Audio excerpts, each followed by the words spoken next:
میں کوشش کروں گا کہ رسول اللہ صلی اللہ تعالیٰ علیہ وسلم کی بائیوگرافی کو، ان کی سیرت کو، ان کی تاریخ کو آپ تمامی حضرات کے سامنے پیش کروں۔ اب ظاہر سی زندگی ہے، دنیا میں صرف ایک ہی ہستی ہے جن کی تاریخ، جن کی بائیوگرافی بڑی زیادہ ڈیٹیل کے ساتھ لکھی گئی ہے۔ آپ حضرات نعرہ لگائیں، نعرہ تکبیر، نعرہ رسالت، نعرہ تکبیر، نعرہ رسالت، علماء اہل سنت، نعرہ تکبیر، نعرہ رسالت۔ حضور خلیفہ تاج الشریعہ حضور محمد شاداب رضا، ان کی جلوہ افروز ہو چکے، وہ جلوہ افروز ہو چکے ہیں۔ آپ تمامی حضرات ان کے چہرے کی زیارت کریں اور ثواب دارین کے بھی مستحق بنیں۔ میں عرض کر رہا تھا، اس لیے کہ وقت بڑا کم ہے، بس میں جو میں نے آیت کریمہ پڑھی ہے اس پہ گفتگو کروں گا۔ میں عرض کر رہا تھا کہ رسول اللہ کی صرف ذات ہے دنیا میں ایک ایسی ہستی جن کی تاریخ، جن کی بائیوگرافی بڑی زیادہ ڈیٹیل کے ساتھ لکھی گئی ہے۔ اب ظاہر سی بات ہے، جن کی تاریخ، جن کی بائیوگرافی اتنی زیادہ ڈیٹیل کے ساتھ لکھی گئی ہو تو چند وقتوں میں ان کو بیان کر دینا ہر کسی کے لیے مناسب نہیں ہے اور نہ کوئی بیان کر سکتا ہے۔ لیکن میں کوشش کروں گا کہ آپ حضرات کے سامنے کچھ عرض کروں۔ اللہ تبارک و تعالیٰ قرآن مقدس میں ارشاد فرماتا ہے، میں نے جو آیت کریمہ پڑھی، وَمَا أَرْسَلْنَاكَ إِلَّا كَافَّةً لِلنَّاسِ بَشِيرًا وَنَذِيرًا، اے محبوب ہم نے آپ کو پوری انسانیت کی طرف بشیر بنا کر بھیجا اور نذیر بنا کر بھیجا۔ پہلی چیز تو یہ سمجھ لیں کہ ہمارے آقا اس دنیا میں تشریف لائے تو صرف مسلم قوم کی طرف نہیں آئے۔ قرآن خود کہہ رہا ہے، میں نہیں کہہ رہا ہوں۔ قرآن کہتا ہے وَمَا أَرْسَلْنَاكَ إِلَّا كَافَّةً لِلنَّاسِ بَشِيرًا وَنَذِيرًا، اے محبوب ہم نے آپ کو جو بھیجا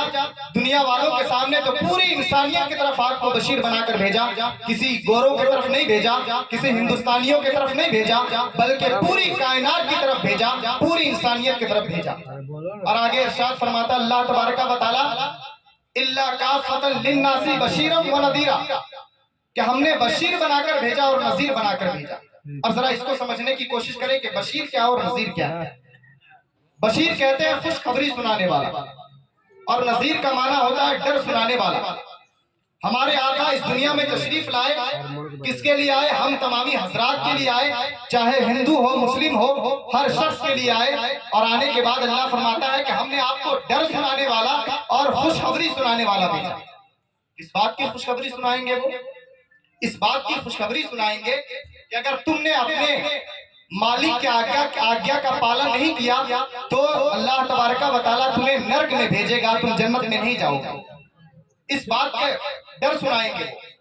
اور خوشخبری اس بات کی سنائیں گے کہ اگر تم نے اپنی زندگی اللہ تبارک و تعالیٰ کے کہے کے مطابق گزاری تو اللہ تبارک و تعالیٰ تمہیں سورگ میں جگہ دے گا، جنت میں جگہ دے گا۔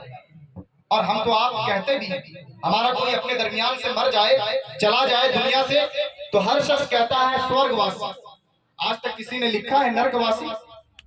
حالانکہ اس کو پتا نہیں ہے کہ مرنے والا گیا تو گیا کہاں، لیکن ہر شخص کی آرزو اور تمنا یہی ہوتی ہے، اس لیے وہ کہتا ہے سورگ واسی۔ اور ہمارے پیغمبر کے آنے کا مقصد بھی یہی ہے کہ ہمارے آقا دنیا میں آئے تو ہم لوگوں کو وہ تعلیم دیں کہ جس کو سن کر، جس پر عمل کر کر ہم اللہ تبارک و تعالیٰ کے فرما بردار بندے بن جائیں اور اس کی بنائی ہوئی جنت کے حقدار ہو جائیں۔ ہمیں تو ایسا آدمی چاہیے جو ہمیں بتائے،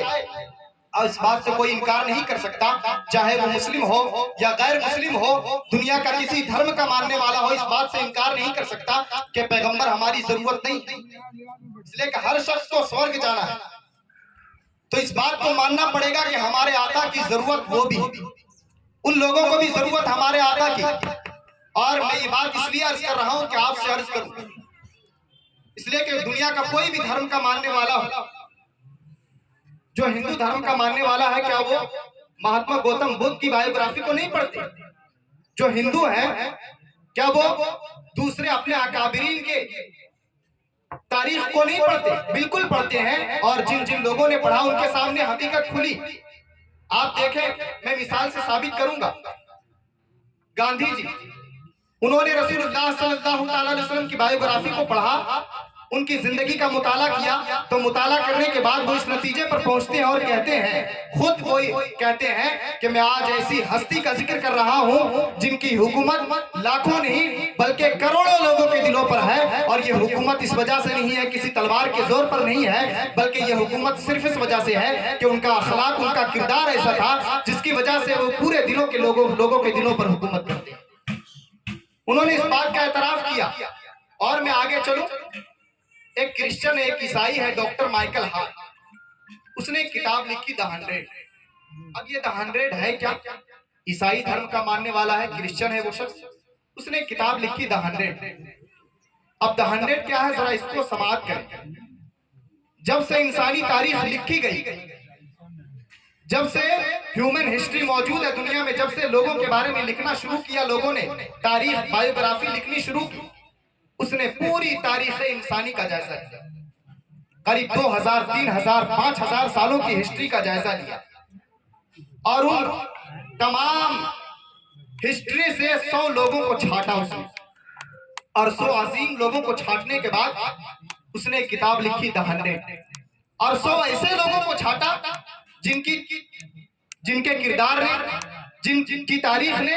پوری دنیا کے رخ کو موڑ دیا۔ مثال کے طور پر تاریخ ادھر چل رہی تھی تو اس نے اپنی شخصیت کا ایسا اثر ڈالا کہ تاریخ ادھر کے بجائے ادھر مڑ گئی۔ جنہوں نے بڑے بڑے انقلابات پیدا کیے دنیا میں قریب 5000 سالوں تک، اس نے پوری ہیومن ہسٹری کا مطالعہ کیا، پڑھا، اور پڑھنے کے بعد اس نے ایک کتاب لکھی دی 100، اور اس کی سب ریڈنگ اس نے خود لکھی، the most influencing person in history. کتاب 100 لوگوں کا ایک انتخاب، اور 100 لوگوں کا انتخاب کے بعد پھر اس میں درجہ بندی، 1 پہ کون ہوگا، 2 پہ کون ہوگا، 3 پہ کون ہوگا، of most influencing person in history, تاریخ انسانی کی 100 عظیم ہستیوں کے نام، اور لکھنے کے بعد ڈاکٹر مائیکل ہارٹ کرسچن ہے، عیسائی دھرم کا ماننے والا ہے، آپ کو سن کر حیرت ہوگی کہ اس نے رسول اللہ صلی اللہ علیہ وسلم کی بائیوگرافی کو صرف پڑھا، تو پڑھنے کے بعد اس نے وہ کتاب لکھی، اور کتاب میں آپ کو سن کر حیرت ہوگی کہ اس نے ٹاپ آف دی لسٹ جو نام رکھا ہے وہ محمد عربی صلی اللہ علیہ وسلم کا نام رکھا ہے۔ نعرہ تکبیر، نعرہ تکبیر، نعرہ رسالت، نعرہ رسالت، مسلک اعلیٰ حضرت، نعرہ تکبیر، نعرہ رسالت۔ تاریخ انسانی کی سب سے عظیم ہستی، کوئی مقابل نہیں ہے ان کا، اور اس نے لکھا، یہ نہیں کہ صرف اس نے لکھ دیا کہ 1 نمبر پہ محمد رہیں گے، نہیں، بلکہ اس نے لکھا کہ یہ میرے پڑھنے والوں کو، بہت سارے پڑھنے والوں کو یہ بات شوق لگے گی، بہت سارے لوگ سرپرائز ہوں گے کہ عیسائی دھرم کا ماننے والا ہے، اپنے نبی کو 1 نمبر پہ کیوں نہیں رکھا، مسلمانوں کے پیغمبر کو 1 نمبر پہ رکھا۔ کرسچن ہے وہ شخص، عیسائی دھرم کا ماننے والا ہے، وہ چاہتا تو عیسیٰ علیہ السلام کو 1 نمبر پہ رکھ سکتا تھا۔ ڈیموکریسی ہے دنیا میں، کوئی کیا بگاڑ لیتا، میں کچھ لکھوں اور اپنے باپ کا نام لکھ دوں، آپ میرا کچھ بگاڑ لیں گے؟ نہیں، لیکن صرف اس نے رسول اللہ صلی اللہ علیہ وسلم کی تاریخ کو پڑھا، تو پڑھنے کے بعد اس نتیجے پر پہنچا، اور سب سے پہلا نام جو رکھا اس نے وہ ہمارے آقا صلی اللہ علیہ وسلم کو رکھا، اور 2 پہ اس نے نیوٹن کو رکھا جس کی فزکس نے دنیا کو متاثر کیا، اور 3 نمبر پہ عیسیٰ علیہ السلام کو رکھا، اور 4 پہ مہاتما گوتم بدھ کو رکھا۔ یہ جو اس نے لکھا تو اس نے خود لکھا، اس نے لکھا to be surprised some leaders and maybe questioned by others۔